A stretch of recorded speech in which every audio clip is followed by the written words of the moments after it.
The Spot Track Podcast, talking sports contracts, the salary cap, and business of sports. Hey, everybody, welcome to the SpotTrack.com podcast. So much to talk about in the money and business of sports. I'm Kevin Sylvester, in studio with Mike Giannetti, the founder of SpotTrack.com. Our third wheel, if you will, is to hit the road.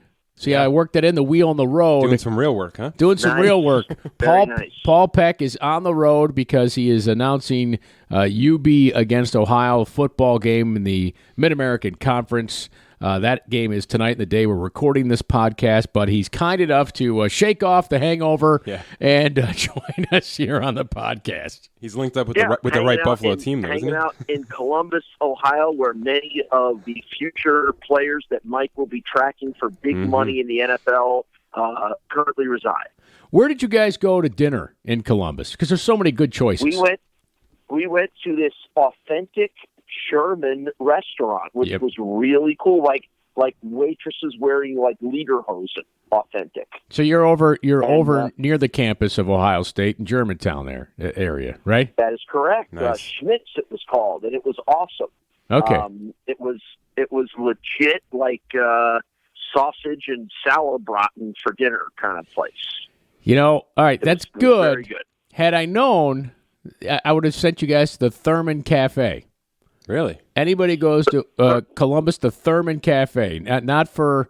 And I actually tweeted at Thurman Thomas when I was there this summer.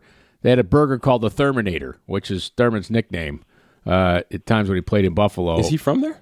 No, he is not. What's his tie to Ohio then? There is no tie. It's just it's on Thurman Street. All right. It's the Thurman Cafe, famous for their burgers. It's a long wait and dollar bills everywhere on the place. It's a cool joint to go to, the Thurman Cafe. It's kind of famous for Columbus, as Schmitz probably is, and then, of course, the original Max and Irma's in Columbus. See, not just getting, talk about contracts here. When you're on the road, you've got to find good places to go eat. Sounds like you did, Paul.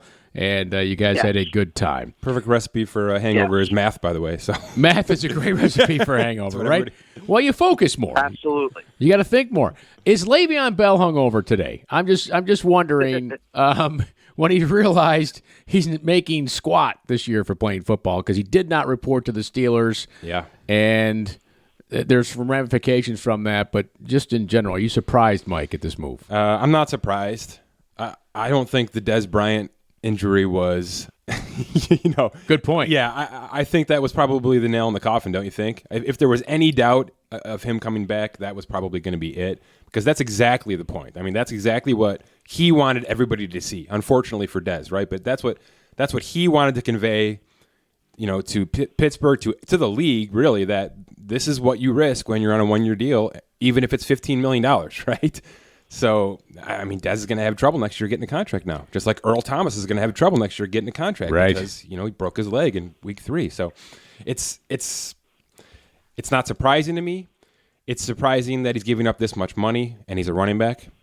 That's a different conversation to have because we've had holdouts before. We've had a lot of running back holdouts too. Something we can kind of get into a little bit here, but what he's doing here is taking a stand. He's taking a stand for elite players in the league, especially weapons in the league, who are multi-talented like he is, who haven't been compensated accordingly. And he hasn't. He made $12 million last year, and that's a ton of money. I'm not going to say that's not a ton of money, but Le'Veon Bell catches 60 passes, and he scores 12 touchdowns. And he can make any offense tick, any offense, not just Pittsburgh, and he knows that. That's why he knows his value going into next March. And it's not $15 million. It's, probably starts at $30 million in terms of guarantees. So I understand what he's doing.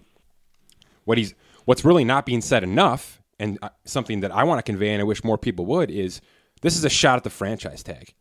And I wish more people would do this because the franchise tag has been abusive. It has been. It used to be a way for teams to hang on to guys for a couple of months.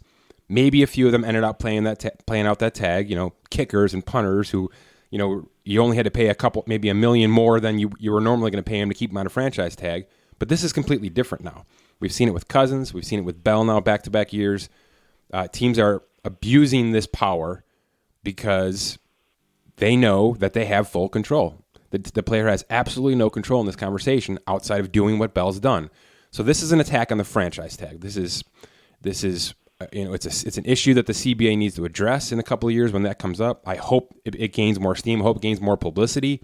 I hope more notable players come out and sit and do something about it, because we're going to see more of this. Look at next February when it becomes franchise tag time. We're going to see players get franchise tagged. Earl Thomas might get franchise tagged in Seattle. And what happens if that happens, right? I mean, if you want to see a holdout, you want to see some animosity, and let's not even get away from Bell here. There's a very good chance the Pittsburgh Steelers use the transition tag on Le'Veon Bell in February, which is the exact same salary he just gave up, $14.5 million. How does that play out? There's a few ways it could go, but basically it's just Pittsburgh saying we're not going to lose you for nothing, right? Sure. I mean, yes, there's a good compensatory pick for losing him in free agency. It'll be a third rounder and then some maybe, but they can hold his rights, slap a transition tag on him, let the Jets or Colts throw out a massive offer sheet. Pittsburgh can match that offer sheet and then try to trade him, and then trade him for a first round pick or a first and a second or a real viable acquisition, rather than just the comp pick that they would get for losing him in free agency. There's a real possibility that Pittsburgh digs in their heels here and does something like this, and that this Le'Veon Bell drama is not over yet. Paul, interested on your take with the Le'Veon Bell and Mike's opinion there that the franchise tag is become a thing to use players. It's a bad thing now. Yeah, I don't disagree with it. Again, it's a tool. It's available. The smart salary cap managers and general managers are going to say, wait a minute, why would I have to protect my own interests here? If you're the Steelers, you're saying, I'm not going to let this guy walk if we can't reach a contract agreement. I have this tool available to me.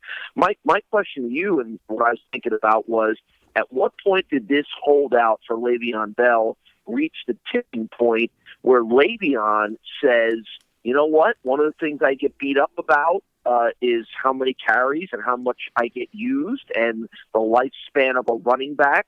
So I'm just going to sit this season out and then turn around and use that as a negotiating positive next year to tell my future employees, well, look, I averaged 500 touches a year from my first career, but look how fresh I am now that I didn't touch the ball at all last year. I think it's a combination of a few things, Paul. Number one, I mentioned Des Bryant's injury, which was really in our face. And then right after that, you have to remember, James Conner has been in the concussion protocol all week. So the guy taking over for him in Pittsburgh, who's being used, in a similar fashion to what Bell has been used, gets knocked around last Thursday and, is questionable to play this coming Sunday. So number one, Conner's injury is sort of a wake-up call. But number two, if Bell had reported, they'd be throwing him in this week, back to mass usage with, the need for a weapon in this offense if Conner can't go. So to me, the timing was right with those kind of situations. But the other, and it's to your point, he's going to come to free agency and say, I'm fresh. And where have we seen that work? Adrian Peterson, right? Adrian Peterson, who had that long suspension and the injury, was able to say, okay, I've rehabbed, I've had time away because of my disciplinary actions. I'm going to bring this thing back to full circle, and look where we are. He's 30-some, early 30s, which is insane for a running back, and he's up there at the top of the rushing stats. A first place Redskins team. So, right, it's probably unique to the running back position, Mike, for a couple of reasons. It's the one position that gets criticized the most for the amount of tread on the tires, so to speak, is the cliche that's used. And it's also the one position where you can be dropped into a team without any practice, like Adrian Peterson or a lot of other running backs, you can sit for weeks, come in, and because of the nature of the instinctive position that it is, be successful right away. It's not like an offensive lineman who might sit for a year and say, oh, look, I didn't take any hits or I didn't get any injuries, but the teams are going to go, yeah, but you haven't been playing and practicing your techniques. It's different with a running back.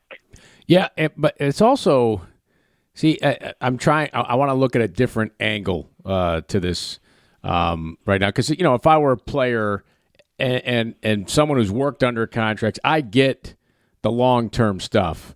And when you're in the final year of a contract or you've got 1 year left on a contract, you're only thinking about the next contract. Of course. And anybody out there listening who's worked under a contract, You get that. People who haven't worked under contract, it might be a foreign concept. So I understand the player's point in this. But from management's point of side two here, it's not like you can say that, we're using you, but we are paying you a large amount of money to perform for us. So it's not as if we're asking you to work for free. Yeah. And the other side of it is, why would I want to give you a long-term contract when I just got this guy who's your backup who came in and performed just as well, let me jump close in. or close to what there, you could perform? Because I know Paul has made this point all year long on this podcast as well, and I'm probably taking away his words here. But, there's two elements to what you just said. Number one is the problem most people have with Le'Veon Bell doing this is he wasn't giving away $6 million, right? Correct. He wasn't giving away a standard running back salary. He was giving away $14.5 million, which is B tier wide receiver money. That's where that is. Right. I mean, right? I mean, if $18 million is the top wide receiver, $15 million is next on that Isn't list, that right? 2 years of LaShawn McCoy's money? Isn't it It's LaShawn double. McCoy's? Okay, it's double LaShawn McCoy. Okay. So, I mean, it's big money. So that's one of the problems that people have with Bell doing this. But to me, that's more of a reason to do it, right? Because of all the reasons I said in the beginning of the show. Because it's an admirable stance and an attack on the franchise tag. It's not about how many dollars he's losing. It's about I can't take that 1 year chance. I need at least two. And that's what he's going for next year. He's going for 2 years of guaranteed money. But your point, from a team perspective, it's not being said enough. like, why are the Steelers even bothering with this mess? Honestly, why are they even bothering with this drama? Because any team worth a damn right now, and it's been the Patriots mantra for 10 years, knows we don't even get close to paying running backs. We don't even get close. And you can make an argument that Todd Gurley's worth the money he's worth, but we might not be saying that in 18 months. Correct. I mean, that's just how quickly this stuff switches. Is Zeke Elliott worth all that money right now? He didn't even get a contract yet. Right. He's on a rookie deal. Right. But people are going to start arguing that the rookie contracts for Barkley and Elliott are too much money too. Even the slotted rookie top 5 picks, that might be too much money for a running back because of the usage, because of the instantaneous off switch these guys have, their careers have. You take one hit or one concussion hit and everything changes. That's just life in football. But from the team perspective, I don't know how a team even approaches paying massive money to a running back ever again. That goes to your point, though, with Bell looking for just a 2 year. If I'm a team, I'm like, I don't want long term here. Well, he's going to get a 5-year deal, but 2 guaranteed. Two guaranteed. Yeah, I don't want to be locked into somebody whose production might fall out or major injury or where I can go. And Paul, you see this in college football. And, you've seen it. You'll see it tonight, where these running backs who are coming out of college are more prepared to play. Oh, they're ready, in the NFL. Yeah, always. Yeah, I mean, it's the one position that is the most interchangeable and exchangeable because of the nature of the position, because there's a lot of people that play it, and the drop-off, I think part of this is also about the best running back in the world and the 20th best running back in the world. There's not that much of a difference, I think. There's great ones in every position, but you brought up the name. A couple of years ago, you would have said Ezekiel Elliott is the greatest guy, the best guy in the league, and this year, not so much. So I just think it's become a position, as to Mike's point, that, does it make sense to draft one of these guys in the top 10? Because not only do you have to pay them that money, but are they really that much better than a guy you're going to draft in the top 10 of the second round? I don't think there is. Le'Veon Bell was a second-round pick. I just think that the position itself has gravitated to the point where there's so many guys that are good that you can get as good a guy in the third round as you would get in the first. I also think what the Patriots did a couple weeks ago when Cordero Patterson plays in the back doesn't help it either, right? I mean, it's a perfect example. Completely interchangeable. Yeah, perfect example. But here's the point. Here's the point, right? Because, Paul, you sort of alluded to this. Who's the best wide receiver in football? Jones. I'll say Julio Jones. Okay, Jones, Beckham, Antonio Brown, right? Sure. Hard to argue those three, right? Correct. And it's been that way for years, right? Yeah. Unquestionable, right? Yeah. Who's the best running back in football? Todd Gurley? Right Wasn't it David Johnson 2 years ago? It was Gurley, Johnson. Wasn't it Le'Veon Bell last year? Wasn't it Bell, Adrian Elliott. Peterson 4 years ago? Right. It changes every single year the based kid in on usage, Jacksonville. based on the team around it, based on the offensive line. There's so many factors that go into a good year for a running back that you can't. I just can't put myself into a long-term situation with one guy. You just can't do it. Right. Because your coaches are going to change, your system's going to change, your offense is going to change. That's why I think the discussion with college running backs is actually interesting, because as more colleges switch to a pro-style offense, stretch these running backs out, get them outside of the tackles, right? We're not doing this ground and pound anymore. That stuff's antiquated. Don't tell the Jacksonville Jaguars, or the Bills. Yeah, but more college running backs are catching the ball too, which is just going to make them more useful in the pro system. So there's going to be more guys available in the third, fourth rounds, like we've talked about here. And I hate to see it from a business standpoint, because I know these guys, go out there and get killed, 7 days a week, 8 months a year. But it's just going to be tough. It's going to be tough to see 1 or 2 or 3 running backs get paid elite money like this. All right, so what does that mean for Bell then? So with that said, is he going to get the money? I think it's a maybe at this point. I think it's a maybe, because I think I'm not new here, right? There's a lot of teams that know this already and are actually taking this mantra right now. He's going to find somebody. It only takes one. There's teams with tons of cap space. It's going to be a Jimmy Garoppolo type deal where it's all front loaded of the first year, because you can take on it's like a franchise tag, right? Yeah. But there'll be second year guarantees involved. He'll get his $30+ million over 2, which is what he wants, which is what the Steelers offered him, by the way, but they couldn't guarantee it. And, the Jets, the Colts, I like the Ravens, I like the Titans. And the Raiders? I don't like anything about the Raiders. Well, I know, yes, but they got money. They got money. Here's my sneak team. Here's my sleeper team for Le'Veon Bell. Houston Texans. They are ready to go. I think Lamar Miller is the weakest link on that team right now. And I thought he should have been cut before this season. Dante Foreman is the rookie. He's been injured. He hasn't got him up to speed. They like him, but I don't think they love him. And I think you drop Le'Veon Bell into that offense with Hopkins, Fuller, and Cote, and a healthy Deshaun Watson, and look out. Yeah, and he doesn't have to pay state income tax in Texas, so he'll love to go there. Even better. He'll love to go there and play. Yeah. All right, interesting stuff with Le'Veon Bell and the fallout there. But by the way, nice job of concussion protocol with Connor. Yeah. They checked him out. Yeah. Goes in the game. They got to pull him back out again. Yeah, like that failure right there. That absolute failure. Seemed like that happened with Marquise Goodwin too, didn't it? Yes. Yeah. Absolute failure. Like, come on. Let's not just put the window dressing on there. Let's protect these guys if there's an issue and pull their helmets away and get them off there. You figured you'd learn the stuff by now. Just my own. Let's not take anything away from James Conner, by the way. Holy cow. Right. Talk about excellent blowing player. up a holdout. Yes. By the way, I did some research on holdouts, just because you sort of forget them as things go on. Everything changes every year. There's been some interesting ones. None of them to this degree, in my opinion. I think this is going to be, if not the biggest, one of the biggest, especially for the money that was lost here. This is legendary right now, yes. No question, right? But, the Chris Johnson holdout was fun. People were at Seattle's really had some trouble. Earl Thomas, right? Well, Marshawn Lynch in 2015, right. And if you remember, he got like the Julio Jones treatment where they kind of pushed some money forward from years, future years into the current year, and he went out and played well for them. Cam Chancellor the next year tried to do it to them. Then Earl Thomas.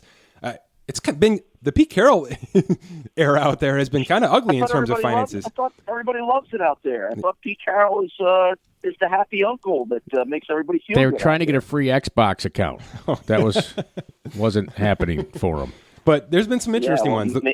Maurice Jones-Drew a while back did a similar thing to the Chris Johnson situation where he basically held out. He ended up getting paid. Here's in San Diego? No, that was Jacksonville. Okay. Here's the thing, though. I did some kind of forward research on these holdouts, especially at the running back position. Man, it almost never works out for the team. Almost never.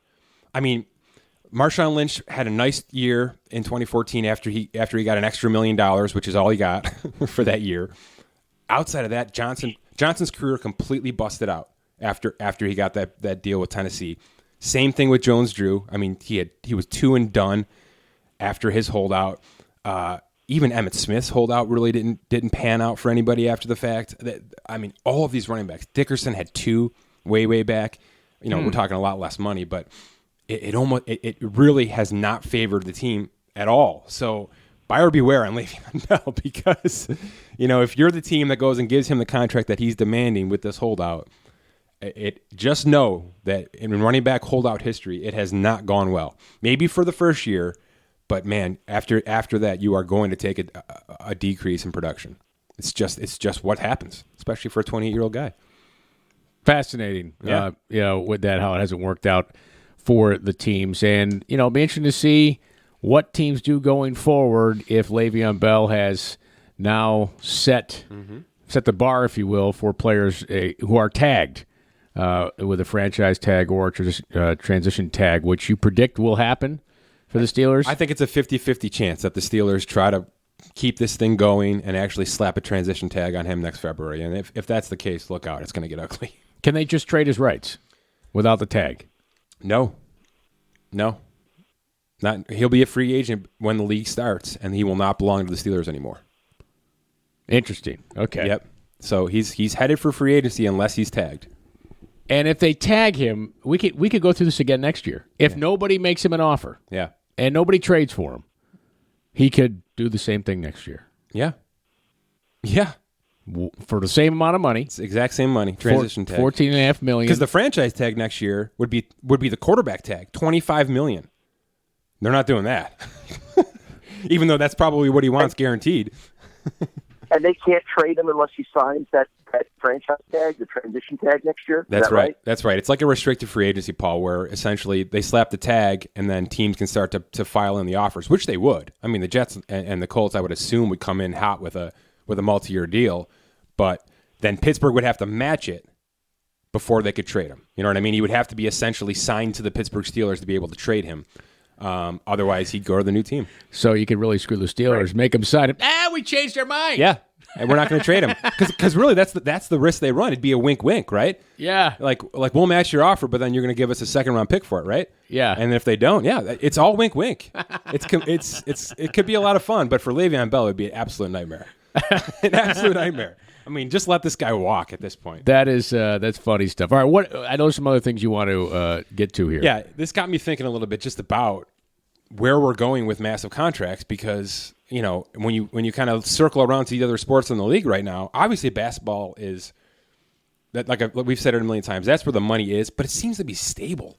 Like I started to break down some of these top guys like the Currys and the Hardens, and everybody's sort of producing. Even though they're getting paid ridiculous, like $40 million a year doesn't matter. They're still the best player in the league, right? Right. $30 million a year, you're a great six man, which is crazy. But basketball sort of has stabilized itself to be a huge product on the court, a huge product globally, a huge product TV-wise, and players are just getting a ton of money because of it. I think it breaks eventually, but my point is it's sort of stable with how the finances versus the actual product is right now. Baseball, I think, is in trouble, and all of this talk about Harper and massive trades and teams trying to blow it up, but other teams maybe trying to sign $300 million worth of guys this offseason. There is such a disparity right now. Let's even just look in New York, the Mets versus the Yankees. There has always been a disparity, but there is a real thought out there from all of the major baseball guys that Bryce Harper is going to sign a 15-year contract, right, for $330 million plus. And the point of it is, he has gone on record with Scott Boras and basically said he's going to have teams that he wants to go to. The Phillies and the Cubs and the Yankees have been mentioned, but this is about a player who has been putting in time at academies since 16 years old, who wants to be known as the highest paid player in the history of baseball. And that is all that matters. If Giancarlo Stanton's contract is $325 million, he wants $325 million and a penny. And that's what's being said right now. Right. And I hate to hear this. I hate it. And I want to know what you guys think about how is that still a thing, right? Like at what point does $325 million, you know what I mean? At what point is $325 million not $100 million? You know what I mean? It's ego, Mike. No, but how does it still matter when the numbers are that high? Do you know what I mean? Because it's about ego. But at no point are you stepping in to say, whoa, wait. we can't be on this team for 15 years because there's no way they can win for 15 years. Correct. Right? And we've seen that with every single contract, from A-Rod to Pujols to Greinke to just keep going down the list. This to me, Paul, this is where the agent, I blame, put some blame on the agent here because he's telling the player, you're going to be the highest paid player. I'm going to get you that money. It's about the 3% kickback, right? Yeah, I'm going to make that happen. We're going to make you the highest. You're going to go down in history as the highest paid player to date. You're better than Stanton. Yada yada yada. All this stuff, right? Completely. But it's just billboard marketing. That's what the great players strive to be, the greatest. And whatever metric they determine to use to prove to the world that they are the greatest, a lot of times it's the salary. And it just becomes, I'm the greatest player in the world. I want to be paid like it. So get me $1 million more than the other guy. And honestly, don't forsake these guys for grabbing as much money as they can, but it becomes, like you said, it's not a matter of how much do you need the money. It's a matter of, well, that guy got 300, so I need 301 just to prove to myself and to prove to the world that I'm the best guy. And the agents, guys like Scott Boras, have fueled that, and they don't always have the team long-range perspective in mind when they're negotiating these contracts. And as long as the players, and let's be honest with you, most of the players don't pay that much attention or see the big picture like a guy like you, Mike, does, and the history and all that stuff. They just want their money and want to be able to say, I'm the best. Yeah. The problem is, though, it's completely unrealistic, Paul. I mean, it's completely unrealistic for a 37-year-old Bryce Harper to be making $41 million. And I'm not even sure he's gonna make it to 32. I mean, honestly, this guy has been so inconsistent productively that it's almost like smoke and mirrors right now, putting him out in the free agent market and saying he's the greatest player of all time and he needs to be paid as such. Here's what I don't get.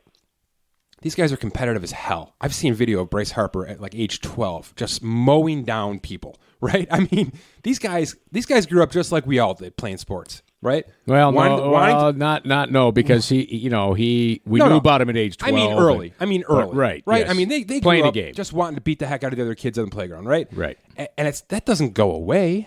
No.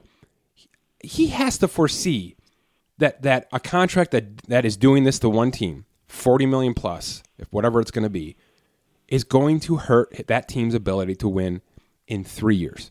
In 3 years. Let alone 12 years or whatever this contract is going to end up being. But not just that. Guys like Scott Boras have got to be smarter than this now. They've got to be smarter than this now. They've got to want 4 and 5 year deals for these guys because the market is going to change. No, they want the long. You've got Mookie Betts, Acuna, Chris Bryant.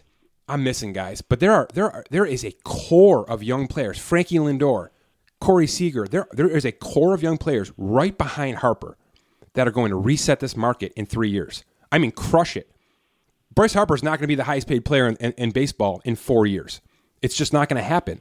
And Boras has to know that. And Boras needs to know that the right move is the Trout move. The Trout. We had a discussion here a few episodes ago about Mike Trout and this lifetime contract. Or remember Aaron Rodgers. Right. That flex contract where at no point in time does any other quarterback make more than Aaron Rodgers. That's what that came up at one point negotiation-wise. That is a smart contract. It's not about lock me in for 15 years because that's guaranteed money and I just want to sit out and put it in my bank account.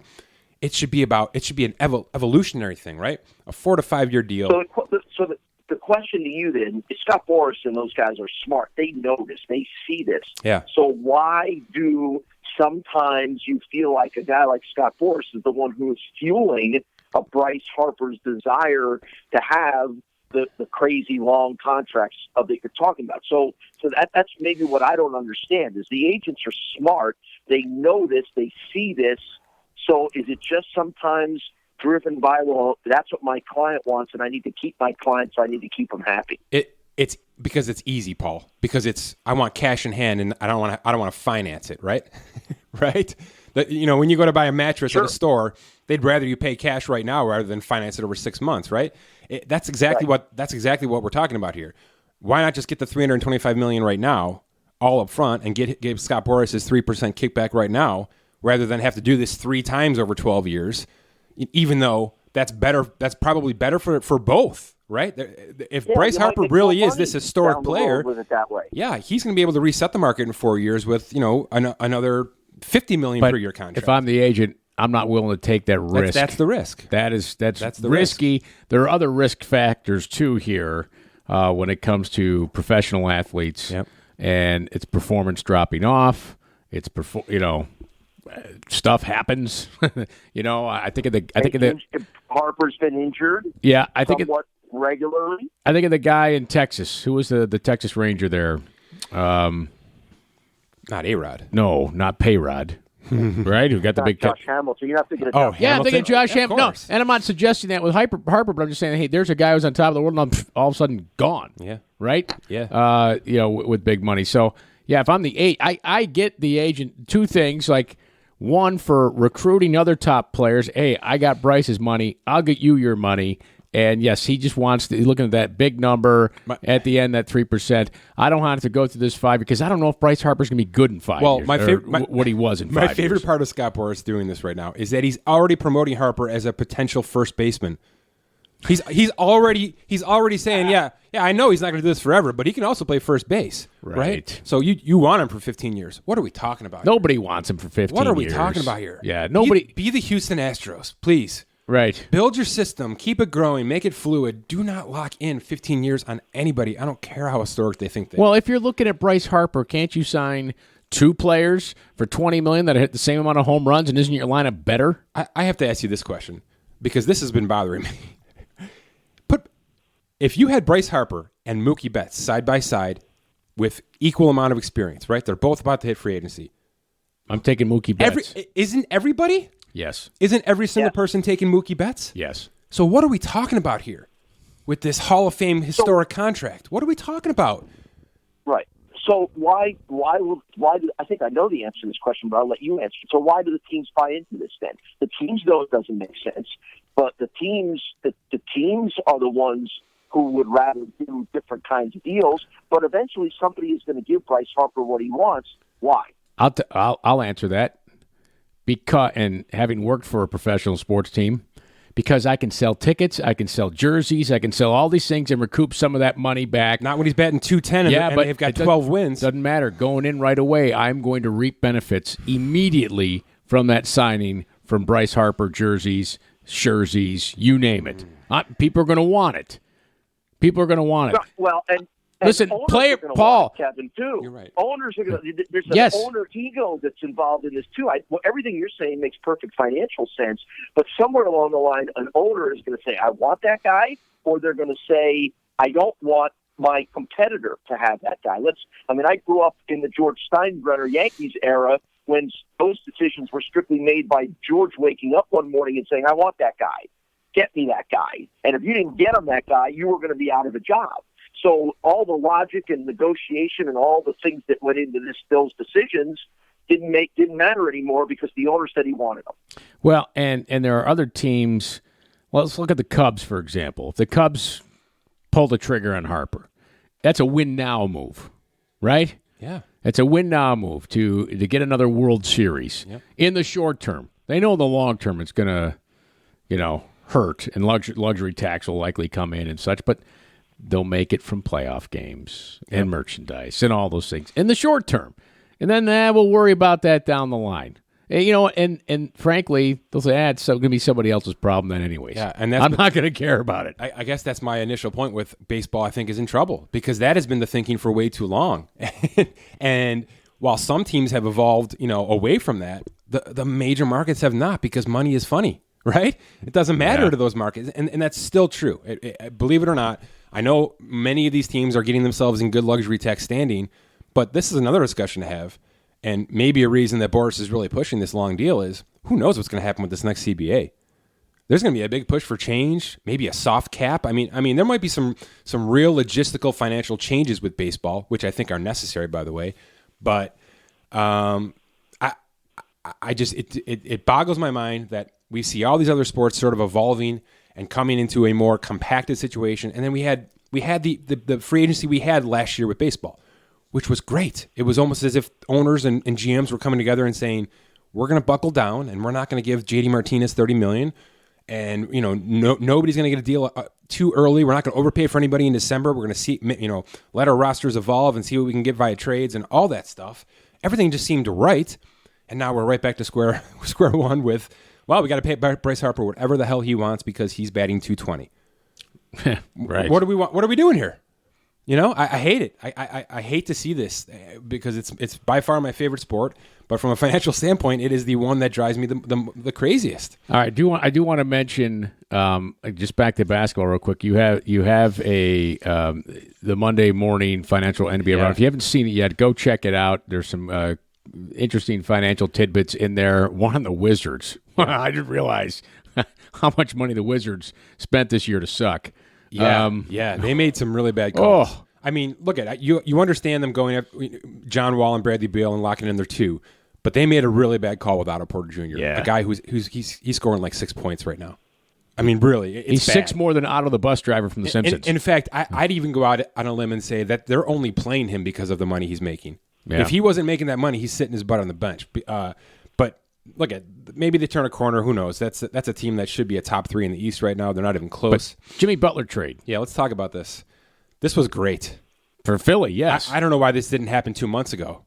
Maybe Philly just wasn't, offering that package. But I thought it was a good move for everybody, especially Jimmy Butler. I think there's a good chance he stays long term and signs an extension this July, which works for the Philadelphia because now they own his rights, which means they don't have to use cap space to extend him, which is obviously something that's going to be coming. They can pay him any amount? They can give him the max contract. And it won't come from their cap space. That's how it works in basketball. If you own the rights to a player, you don't have to use actual cap space to sign that player. That's not the original intent of the Bird exception, by the way. I know. Trust me. Yeah, it was like $1 million deal back when they brought it in. Trust me. But what it has done is it's made for more trades, which has just been the smartest thing ever in basketball, right? It's become an unbelievable league of movement, and we're going to see a ton more of it. This is going to be a carbon copy of last offseason for the basketball, and we saw some of it a couple nights ago in Golden State. I don't know if you saw this. Oh, yes. And this is really kind of a good way to finish this off because talk about animosity and dynasties and finances all coming together on the court. Yes. Right? Durant and Draymond Green going at each other. And did you hear that Draymond Green actually brought up, in the middle of all this mess, during that fight, brought up something about, why don't you get out of here and leave in free agency? There's some pent-up animosity about Durant basically just flaunting the fact that he's done taking pay cuts with this team and he's going to go and get paid next year. And it's freaking November. What's going to happen in June with this team? If they're already pissed off about him leaving in July, right, and it's November, man, this could be quite an interesting little winter for Golden State, who still look great, by the way, even though Steph Curry's on the shelf. Right. Because Klay Thompson's one of the best players in the history of basketball, even though you don't want to believe me from 2 episodes ago. Stop. Come on. You got to watch this team right now. I've watched him play. I've watched him play. I said to you, you know what? I may rethink the Thompson-Pippen thing. It's a difficult thing to do. Warriors, Rockets tomorrow night, Thursday night. You watch Klay I'll Thompson. take the Warriors. You watch Klay. No, probably no Curry. You watch Klay I still Thompson take the Warriors. The Rockets are, I don't know. Anyway, Durant, let's talk about guys who are going to hold out for big money. Kevin Durant next July. He'll be a Laker. Do you think so? I still think Knicks. I still think he becomes the savior of Madison Square Garden and brings some friends with him. I really do. I really do. I'll tell you who needs him, though, really bad right now. Is the Lakers. No, his hometown Washington Wizards. Oh, sure. To bring that back. Yeah, they do need that. But yeah, fun. The NBA's fun. And honestly, this Golden State thing threw everybody off. And it's legitimately about keeping this team together and how Durant apparently doesn't want to. Well, and listen, Draymond Green is he's glue on that team, in my opinion. Like, he's a huge reason for their success. Yeah. There's a legitimate chance that next year Klay Thompson and Kevin Durant are not a Warrior. So that's fun. That's very fun. All right. Lots of stuff to talk about. Be sure to check out the premium section and become a premium member, Spotrac.com. Ad-free experience. Also some bonus podcasts on there and other content you get as a premium member. Be sure to rate us on iTunes, Spotify, and wherever else you download this podcast. Paul, have a great call tonight in Ohio. Thank you. For the UB Bulls there. And try not to drink as much beer at lunch today. No, I will. I'm done with that. We're kidding with Paul, obviously. Today's a work day. Great. Glad to have him aboard, even though he's not here. Glad to have you aboard, and thanks for listening to the SpotTrack.com podcast.